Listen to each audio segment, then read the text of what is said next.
Raheem, happy Father's Day to you and to everybody. Hey, happy Father's Day to you too, my friend. You are the father right now of boxing media, okay? Or the Jesus. or the unk of it. But anyway, the Dundada, as my friend Brennan Taylor says. Let's start Well, the since you intro. started that way, Zattel, yeah, we got to give a shout out to the real father on the show. Let's take it Zattel from the raising top. two Let's take it from beautiful the top. I children. bundled that. I bungled that. Here we Yeah, go. come on, bro. Take two. This is a shout out to you. Not just on some ceremonial, it happens to be Father's Day shit, but I've known you before children. Not before Samantha, though. That is the queen. That is the one that gets you through everything. But I've watched you grow and develop and become this father who is so doting and attentive and absolutely puts his family first. Your children are beautiful. They're smart. They're ambitious. And, I believe you're raising brilliant little stars that can do whatever they want. That's not an easy task. And doing it in this game, too, also pursuing it the way you want to do it and showing them that, going to school with perseverance, all of that matters, man. And there's not a lot of young fathers that do it this well. So shout out to Sean Zattel. Okay, so I guess that was the intro because I was gonna make us take it from the top because I thought I bundled it in the first place. But we will get right into the latest and the greatest of this ongoing saga from 135 to 147, with Gervonta Davis now entering the fray. Devin Haney, Shakur Stevenson, they've been dominating the headlines. We've been making videos about it the last 2-3 weeks.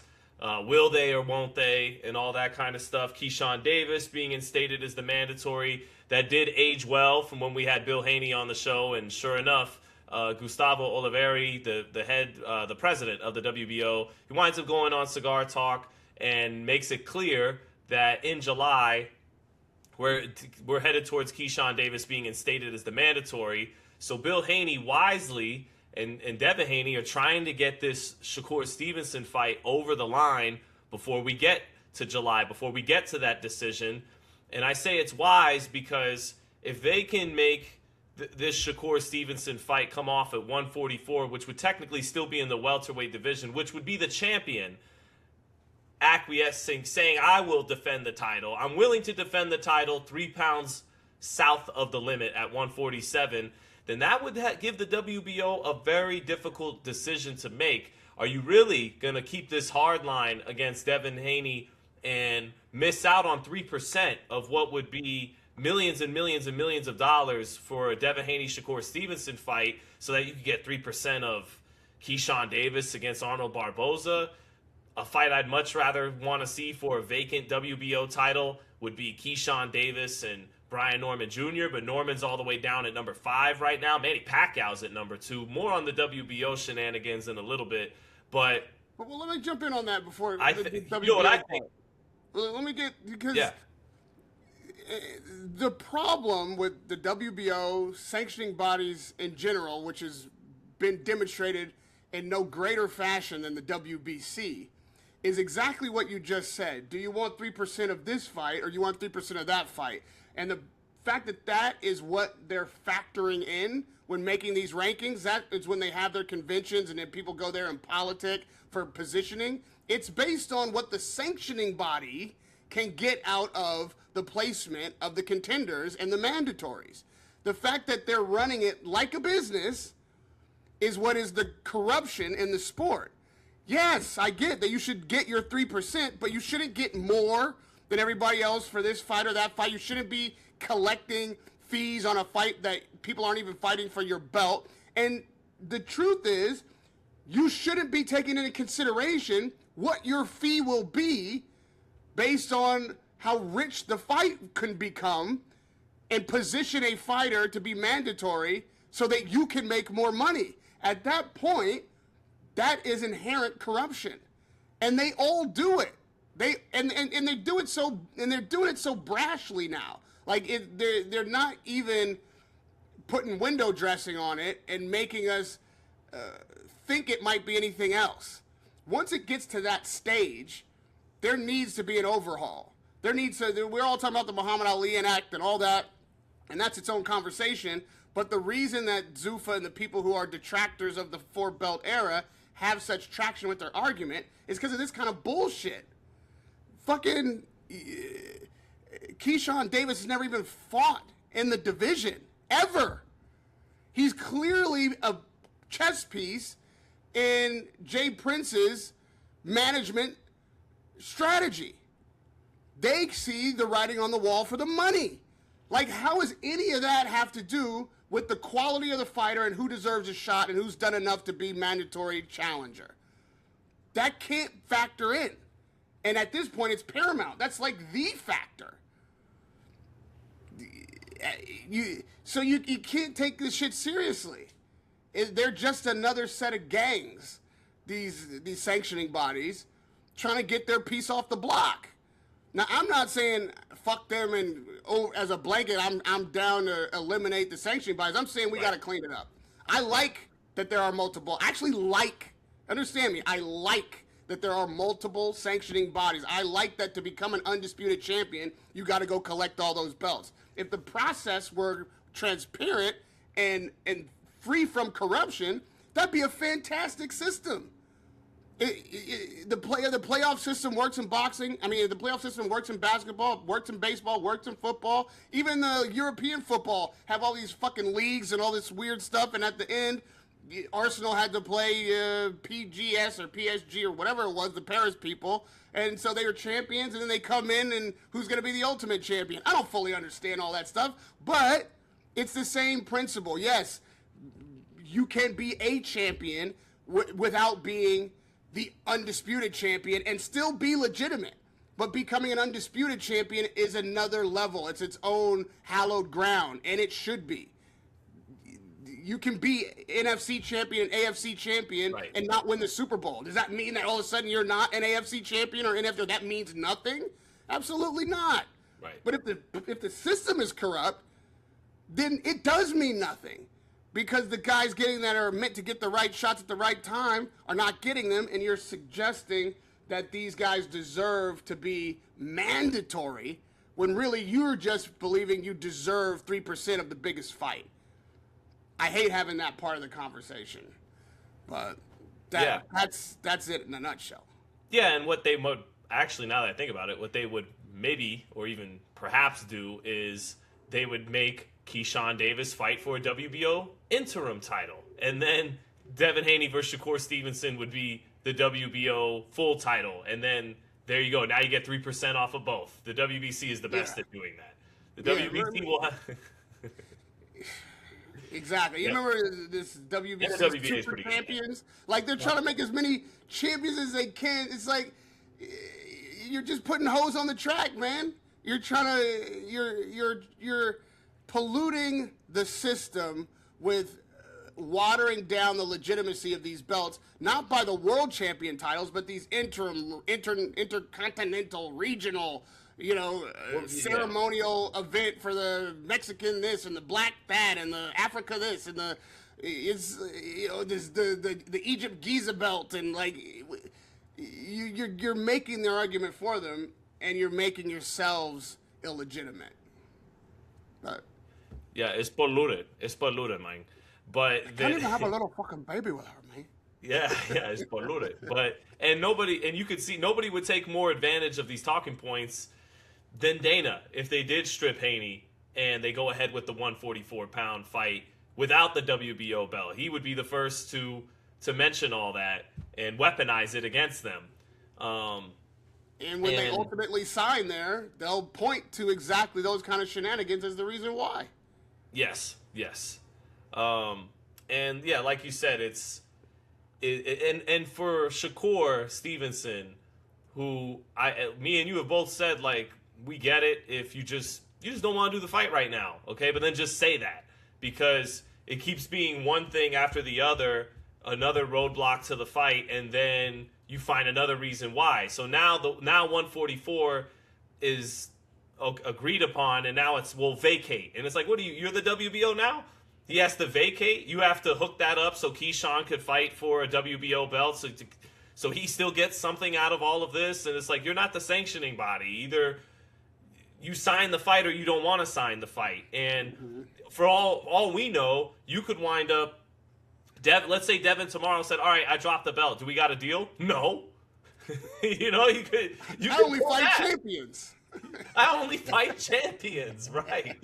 So, no, and again, it's like I like the look for Devin Haney. You know, sometimes it's be careful what you wish for. What if you are so eager to get this Netflix money to make this Shakur Stevenson fight at a time you probably think it's advantageous for you because he hasn't grown into the weight yet, and Shakur wanted the fight at 135 when Haney was on his way moving up and probably becoming drained. I think definitely becoming drained, making the lightweight limit back in 2023 after Lomachenko. But be careful what you wish for. You may give up those 3 pounds being too eager to do this, and then Shakur beats you. And the better fight for you all along was fighting Keyshawn Davis, who's really good, but also inexperienced compared to you and Shakur Stevenson. And just defend your belt and then take it from there. Yeah, it could wind up backfiring on Devin Haney too. But Shakur Stevenson too, it's become too much, man. Like saying vacate and then meet me at this weight. Okay, you'll meet me at this weight, but now I want you to vacate. And just if you don't want the fight, just say that, you know. But now, in the end, this may wind up being what everyone actually really wanted. And to give credit to Jay Prince and how he's managing all this, he in some ways is definitely outfoxing Bill Haney because he's trying to find a way to get one fighter a title, whether it's Devin Haney or not, and Keyshawn Davis, and his other fighter the concessions that he wanted if he does go through with the fight, getting Haney to drop a couple of pounds. So his maneuvering is working. Well, his maneuvering is working, and he is brilliant in this moment at triangulating pressure on Shakur Stevenson and on Devin Haney and Bill Haney, because he's boxing them in. But I like Bill's counter, and Bill's counter exposes Shakur, Jay Prince, and Keyshawn's strategy, which if that's the case, Bill immediately pivoted to, okay, we'll sign for both fights then. You want to put it on us like this. You want to manipulate the sanctioning body. You want to put, your little in out front to play gatekeeper. Fine. As the champion, we'll do that.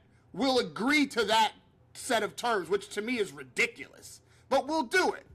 All you got to do is give us a 2-fight deal, one then the next. Guarantee us that we get both, and Debo's taking both. And I don't call Devin Haney Debo. I think that's ridiculous. But in this case, I will do so because he's saying I'm running the block. I'm taking on everybody. I'm taking all bikes. Everybody who's on a bike, I'm taking it. And so if then, forget about 144. If just then Shakur isn't like, cool. That interview that he did with the Hook, Listen, everybody, you're not going to get some kind of hardball interview every time out, and sometimes the fighter or whoever goes to a... Are you talking about that recent interview he did with Charlotte Daly? Yeah, exactly. Yeah, she's a really good interviewer. I got to give her a shout-out. She does some really good work.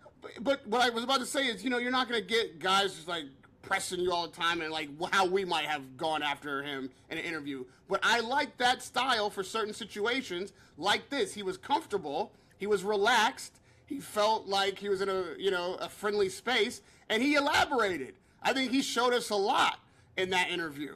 And the number of pivots that he made during that interview to kind of justify his position was telling.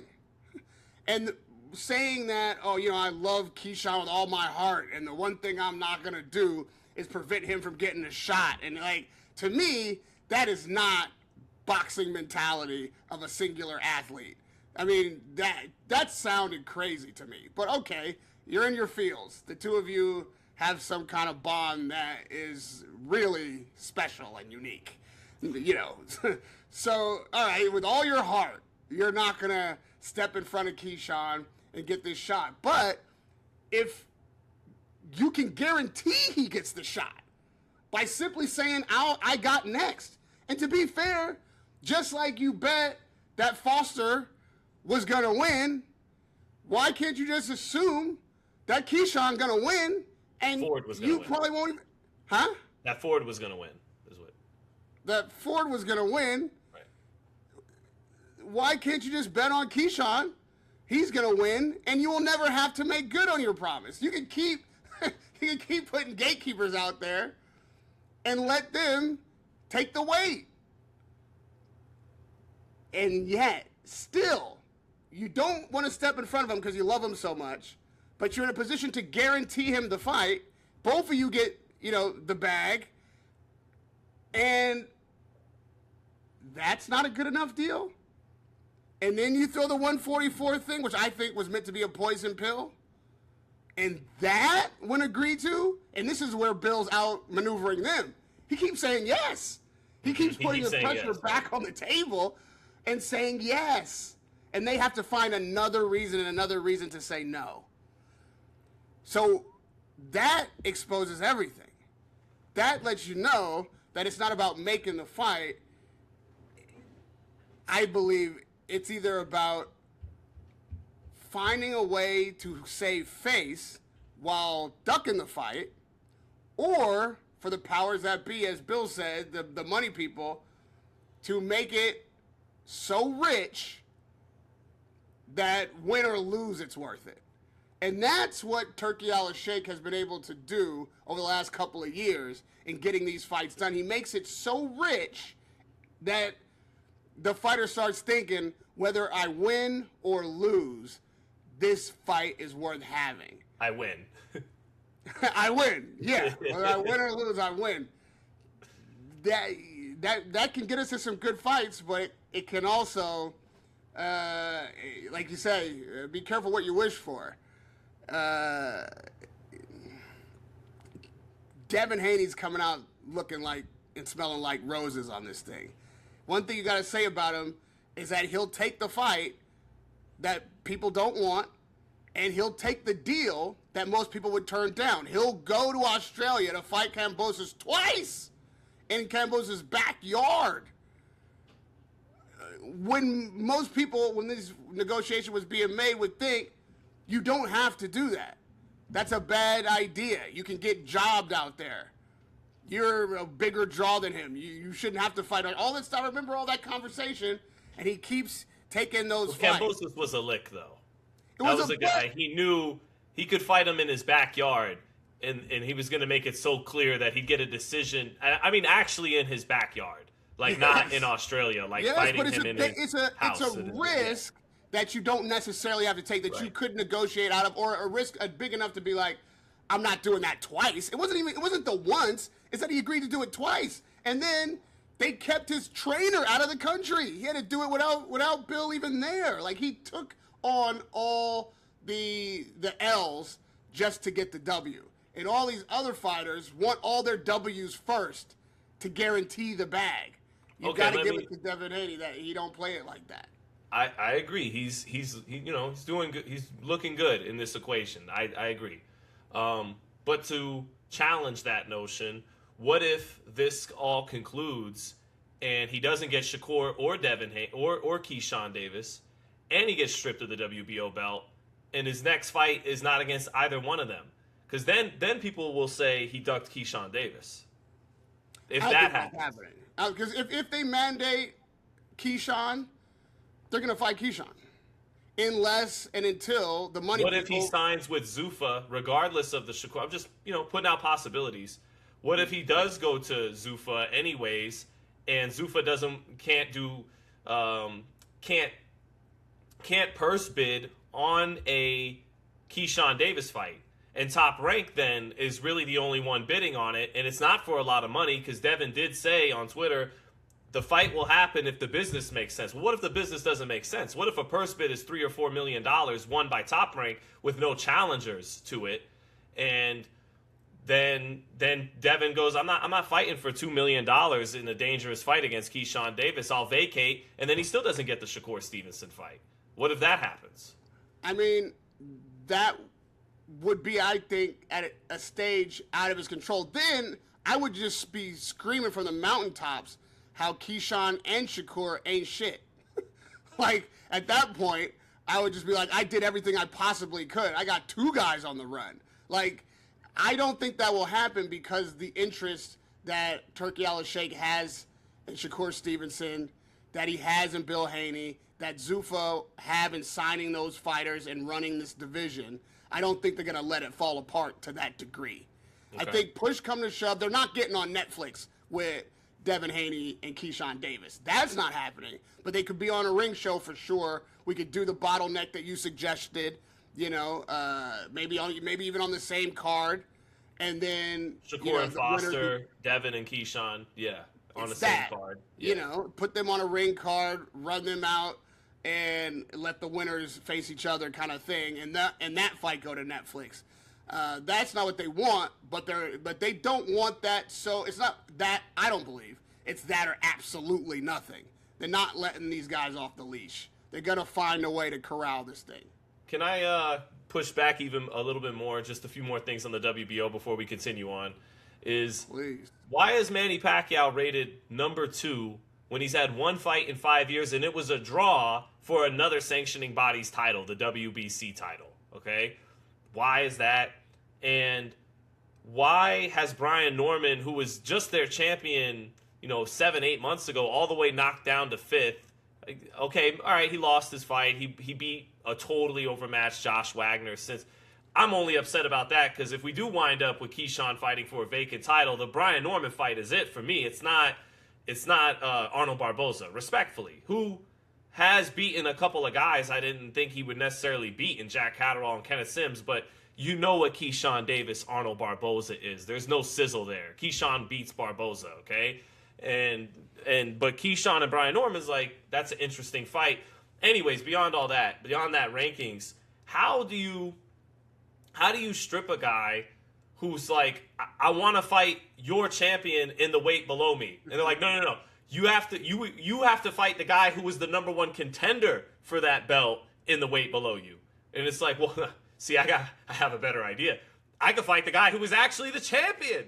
And they said, no. See, that doesn't make sense. No, you will get stripped if you don't fight the number 1. If you try to fight the champion, our champion, in the same weight as the guy we're mandating you to fight who was not the champion, then you will get stripped. That's, yeah, that makes no sense. But again, if they can find a way to get, and that's why I really did scoff when Shakur put the tweet out about vacate so I could beat your ass. And it's like, I got to agree with Bill on this one, okay? And, well, again, we're not Haney water holders. I'm blocked by Devin. We haven't gotten along over the last couple years. Bill left the show abruptly because of all the heat we were throwing. He said he had sparring to go to, but either way, he left abruptly. But I got to agree with Bill on that one. Brother, sign the contract or don't. What is this trying to give now this ultimatum of forcing a guy to vacate his belt? And again, I think it's because there's a possible scenario where you vacate the belt. I only fight champions. What's in it for me now? You're not even a world champion. Well, I'm glad you brought that up. That's egregious. Again, in this interview with the Hook and Daly, there lies the contradiction. Okay, vacate so I can whoop that ass, right? Well, you as, loving Keyshawn with all your heart, wouldn't you want him to fight for the title and win it legitimately to beat the guy, to get the belt? He's like, vacate so Keyshawn could just be blessed with that title or fight a lesser fighter and eliminator or be elevated. No fighter wants that, really. No real champion wants to be crowned a real champion that way. That's why you doggedly Gustavo, chase. why didn't you mandate Keyshawn for Shakur's title right now when they were actually in the same weight class? But you're going to mandate a guy who's never fought in the welterweight division and then strip does this make sense? Yeah, I mean, mandate Keyshawn for Shakur's title. The weight he's fought at his last 2 fights. Like, what? So what, do the sanctioning bodies love them, the 2 of them, with all their hearts too? Are we just like, what? That's not how anything works. It's not. This is not a team sport. It's not. You know what I mean? Like, but it's becoming so obvious that it's gross. I would think that you would want your little in to win a title against the guy who is the champion so he can fully claim himself and proclaim himself the new champion of that weight class. You beat the man to be the man. But now you want to force a guy to vacate? I mean, how weak is that a position to put Keyshawn in? You want to force a guy to vacate who wants to fight him and fight you next. But no, that's not a good enough scenario. Vacate so he can get elevated to champion or fight a lesser opponent for an eliminator, and then I will fight you with no belt on the line. Well, I call bullshit. I think that isn't a promise he's going to keep. That's another poison pill. But again, Bill and Devin, ultimately, as you said, might be put in a position where they end up saying yes to that. And then what will the excuse be? Because it's still, the weight is still the thing. And Shakur is saying he'll step up when he wants to, which I don't begrudge him. He's saying, who are you to make me come to your weight class? All of these things. So does any of that change if Keyshawn gets elevated? What changed about any of the rest of that? What makes you want the fight more now than before? What makes the weight less of an issue now than before? What makes it more palatable for you to do what you're told than before? What is the criteria on which you are basing this decision, Shakur? That's what we want to know. That's what I would have liked, if anything, to be asked and pressed. And again, people have different interview styles, and she got a lot out of him by letting him be relaxed, and she asked, questions and pulled the thread, and we got a lot out of it. So I'm not criticizing that interview at all. All I'm saying is, what we need to know is what is the basis on which you're making this decision. Tell us that, and we can make the rest of it make sense. Yeah, and just lastly on all that, I'd be very interested to see if they could get that fight signed before the July mandate starts, if they're really gonna strip Haney and miss out on their 3% of that kind of those two purses. And that in a fight like that, with the kind of purses it would command. Anyways, Gervonta Davis enters the equation yesterday, right? And all of this drama is, I said when we started talking about it a couple weeks ago, I remember I made fun of it. I compare it to like Friends with the Jennifer Aniston and the other guy. I called him Chandler. You said it was Ross. Yes. I got it the other way around. It is Ross, right? It's Ross and Rachel, man. Ross Come on, American sweethearts. Will they, won't they? And you mentioned when you get to that part of a show, that's when it's becoming a little creatively bankrupt, okay? Starts to, right. And I still feel that. When they actually do. So the whole tension is built around the will they, won't they, on again, off again. Oh, they almost started a romance. They got going and something killed it. You can play that out for 5-10 seasons.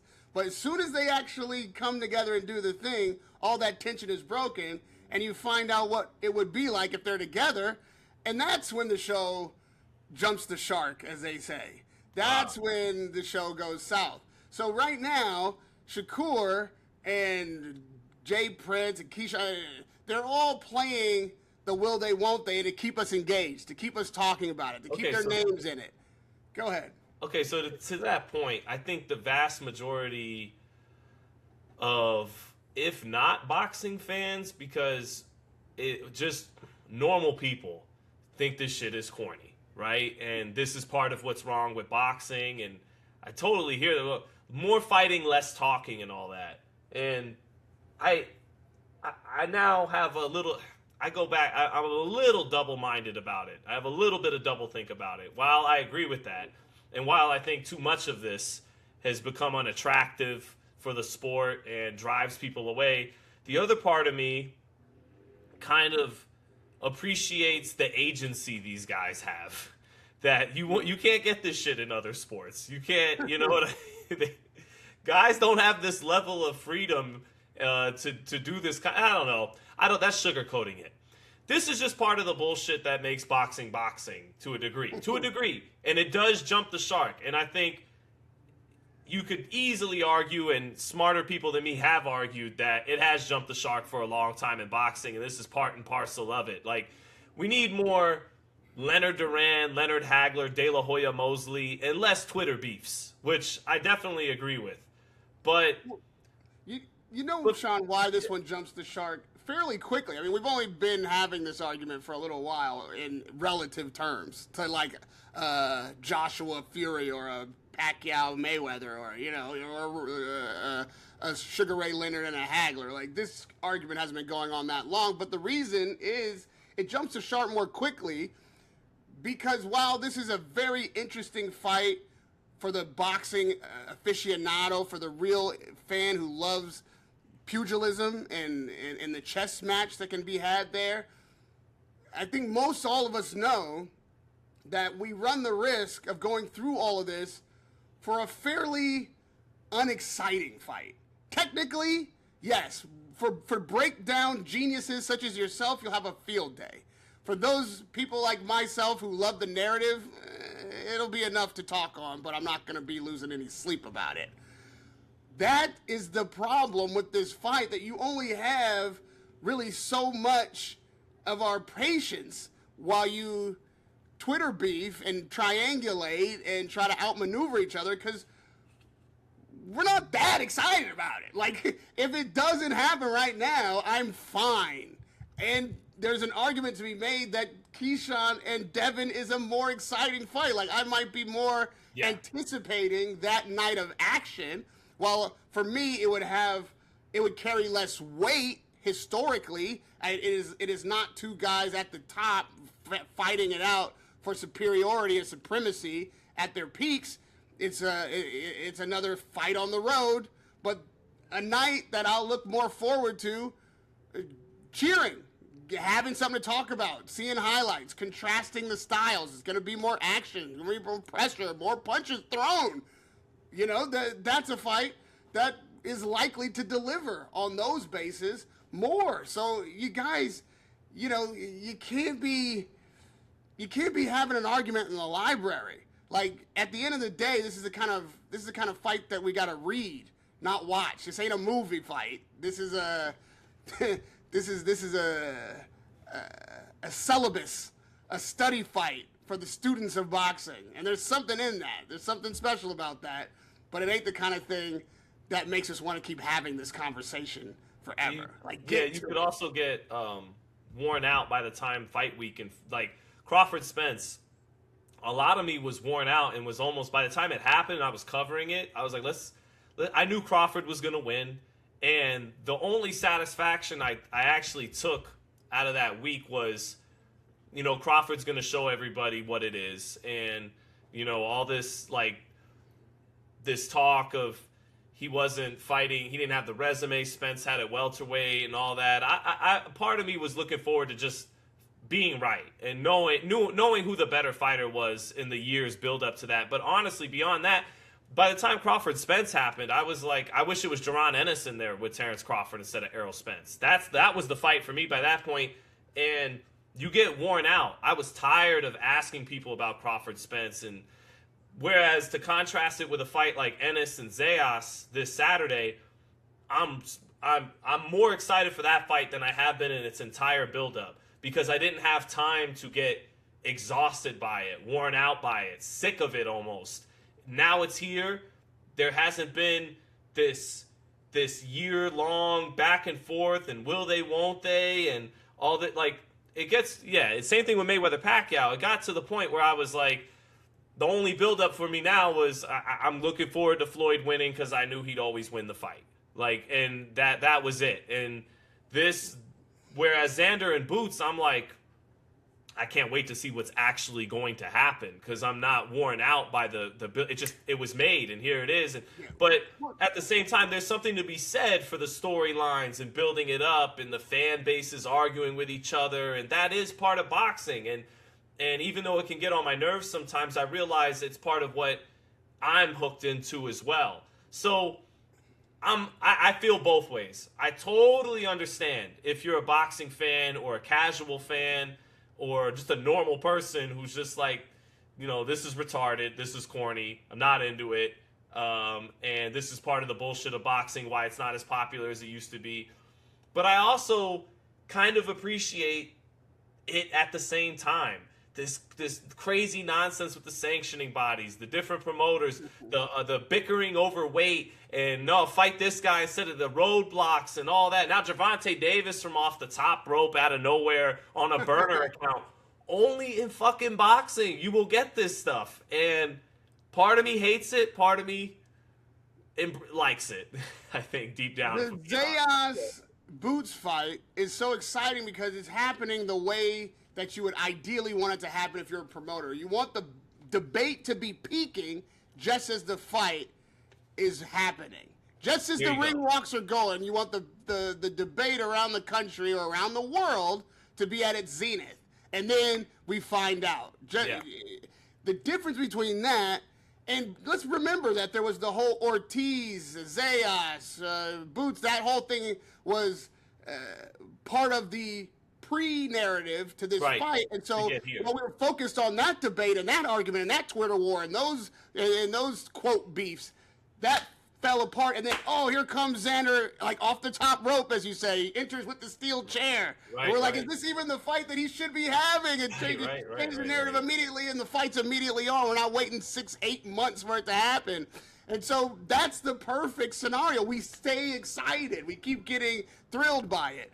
This fight with Haney and Shakur, the good part for them is we're far from the sell-by date. That's the other thing. Crawford and Spence, we were at the sell-by date. It was done. We were like, we're surpassing. So there's two things, at least in the American food market. You have a Best Buy date on some milk or some perishables, and you got a sell-by date.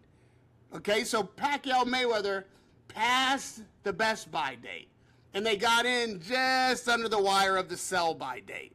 Mm-hmm. Same thing with Crawford and Spence. Right. We're not even close to the Best Buy date necessarily for Shakur and Devin. Ages from the sell-by date. So the tension's not there for us to be like, well, either now or never. We got to see this, or it'll never happen, or it might be better later, which is Shakur's point. Right. And Keyshawn might be better now. Right. So, guys, you know what I mean? Understand that we're not going to be in this forever, and the worst thing that could happen is you bleed us out on the debate. The debate peaks and then valleys, and then the fight happens, and it's not exciting either. We're over the debate, the fight happens, very few punches are thrown, it's a technical war from beginning to end, and somebody wins a majority decision, and we're all like, the air's been out of the balloon. That's the worst possible scenario, so, you know, you're playing a game there too. The best thing might be to make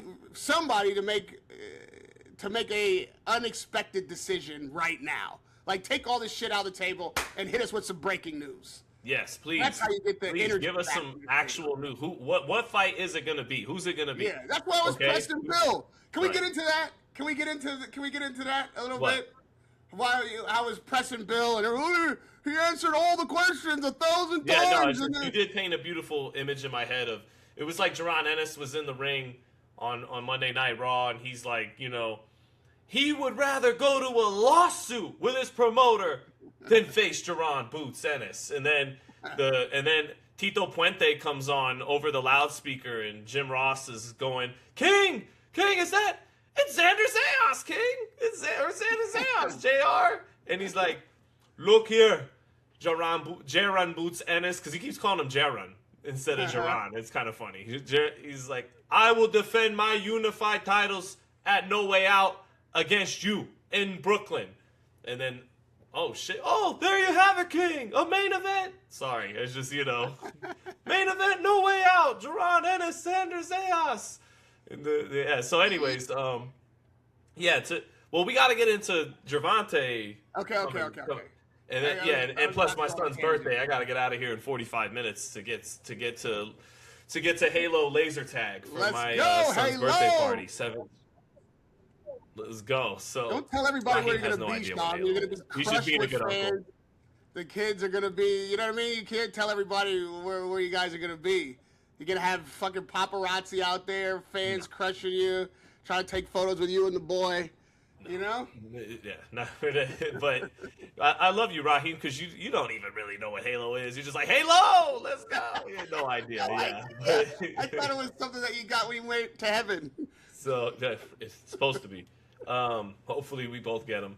But to Gervonta, he comes in, and again, it was like I'm enjoying his banter with Shakur and going at Devin and Shakur, and then Bill gets on and goes, "The crack baby's back," and it's wonderful. You know, everybody's talking shit and doing a good job. And then he gets on the scale to show he's 147 pounds. Here's the thing, though. Don't get too excited, boxing fans, because I got to break the unfortunate reality to everyone. And I got a kick out of it, too, okay? And I would like to see Gervonta stay the fuck out of trouble, get things situated, and maybe, you know, still reach his potential in his career. I wouldn't hold my breath for that, but I can honestly say that's what I would hope for him, okay? Even if I'm skeptical that's what's actually going to unfold. You haven't fought, your last fight was your flattest performance since 2017 in August in the Mayweather-McGregor co-feature when you fought the Filipino fighter and had a tough time making weight and went several rounds with who was supposed to be an overmatched opponent. And so you fight Lamont Roach. You should have lost if the knee is properly ruled a knockdown. So you haven't fought in a year and a half, almost, well, 15 months. You haven't fought in 15 months. And now I'm supposed to believe, after all this time, now you're going to fight Shakur Stevenson straight away?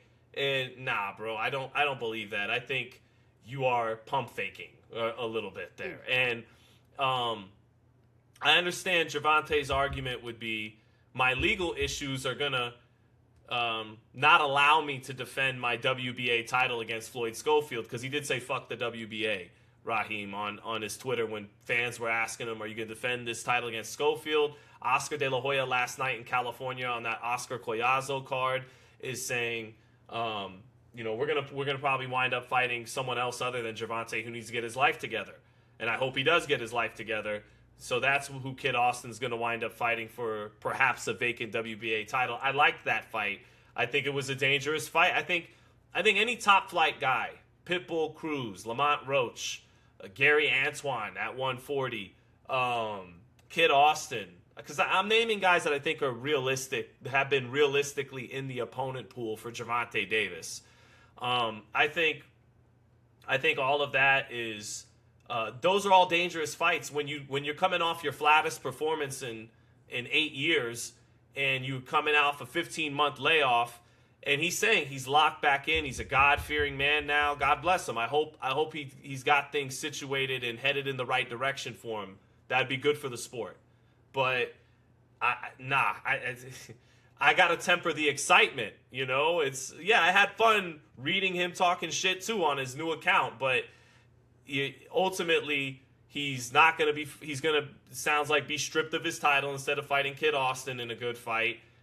And the Pitbull and Gary Antoine are headed towards fighting each other. Roach is lined up with Zepeda. We may not even see Gervonta Davis this year. He may have to do a bid, or the threat of a bid is going to keep him out of the game. I mean, now I will say this, because remember, I revealed that when we were talking to Calvin. I have talked to a couple people and heard that perhaps Zuffa on behalf of Shakur, and I don't know. I don't know if I even believe this stuff myself. I'm just sharing with you guys what I've heard from a few people, that they reached out to see if a Gervonta fight is possible. And they were flirting with the idea more than ever. Both stepped on the scales to show they're the same size and everything. But after a 15-month layoff and with more realistic options having dwindled, I don't even know if he's going to come back this year, because I originally heard he was going to fight in July, if not August, in a Pitbull Cruz rematch. And then you heard just a week or two ago, now it's going to be Pitbull and Gary Antoine maybe in September 5th. So anyways, yeah, it's fun, but temper the excitement. First and foremost, yes, indeed. I want every person, much less a boxer, everybody, to get their life together. If you're dealing with some serious challenges out there and trying to stay free, not get locked up for, losing your freedom short of losing your life. And keep your hands to yourself with the ladies, man. Just saying. Maybe the worst experience you can have. Paramount, however, are the people in his life whose safety and well-being are threatened when he doesn't have his mind right. Yes, we are. It's a little too self-serving and short-sighted when we're all like, oh man, we hope Gervonta gets it together. He's got to. Calvin was saying, he's got to do this and he's got to do that so that he can come back and. We just, pray for him and all that. Yes, of course. You want him to do well. We want to pray for him and all that stuff. But let's not lose sight of the alleged victims when these things go off the rails.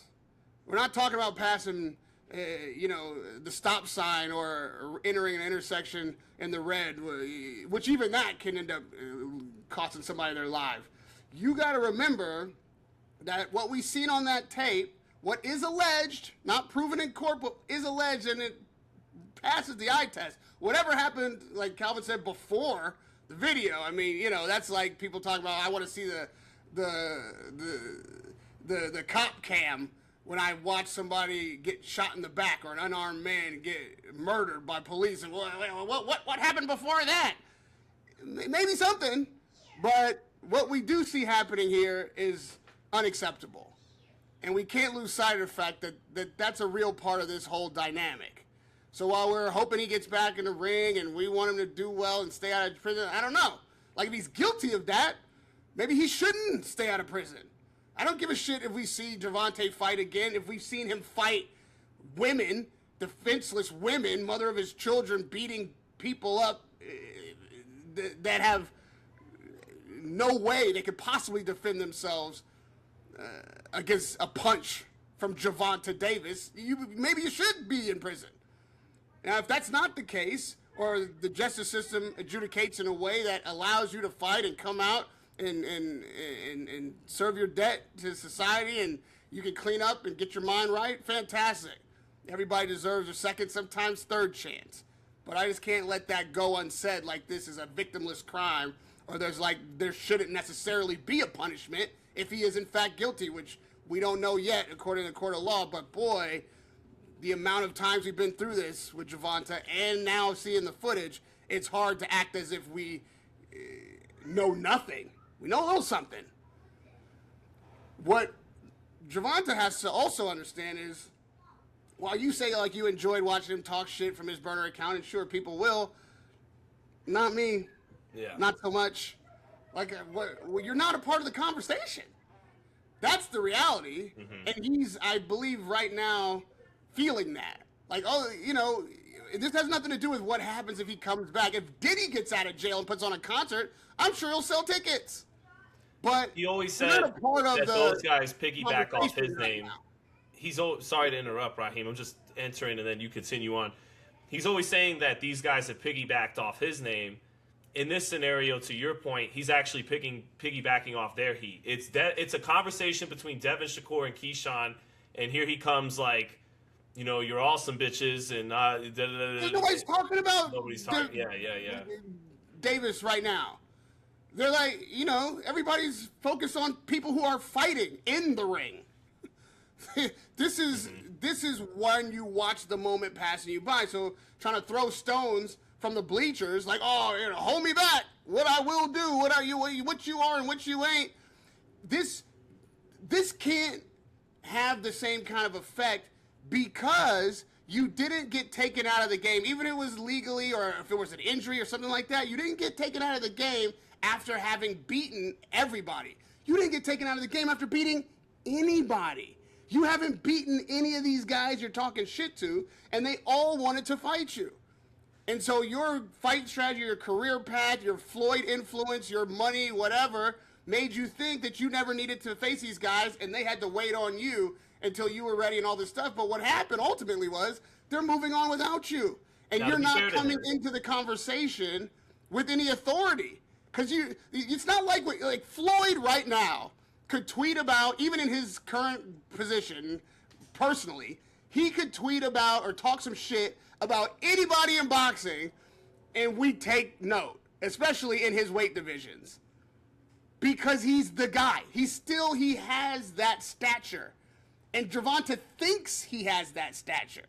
And he doesn't because he hasn't earned it. If you had left the game having beaten some of these guys or all of these guys, then yeah, when you speak up, we'd sit up. But right now, you're just talking shit from the bleachers. And there's no guarantee you're even coming into the ring anytime soon. You're barely in the conversation. And then when it comes to who you're going to fight or when you're going to get in the ring, you start sounding like Shakur. He started like, I'm hearing all these non-connecting spins. No straight answers. Bro, that's the reality check that's going to hit him harder than anything else. People really will move on. To be fair to him, the one point I'll give him, though, is he's saying about Shakur, now like for a moment you have the spotlight. You're the closest maybe to the spotlight I had before I got caught up or whatever in my own bullshit. And you're maneuvering the way I wanted to, and the way everybody hated the way I wanted to maneuver. You wanted weight clauses like he did to Ryan, and you know, and it's like, see, it's now you're pulling the same shit I pulled when I had that shit. And this brings us to a point we joked about before we got on, which is like the throne is open. Tim Bradley, okay, who we hope to have on tomorrow. Tim Bradley is one of the few guys I listen to, you know, like, because part of why I don't listen to a lot of people is I want to create my own take and make sure that someone else's good take doesn't penetrate my psyche too much, right? But Tim is a friend of mine, and he's my favorite guy to listen to outside of ourselves. No, but no, I actually am kidding. Fair enough. I'm a diehard about that action fan, but a diehard Tim Bradley fan, and I listen to Andre's stuff too, and Paulie, and when people get like Charlotte Daly getting that interview, Cigar Talk getting that interview, when people get the vital information, you have to listen to it. But Tim was saying, Shakur, you're not going to get the throne. It's looking like Debo's going to get the throne.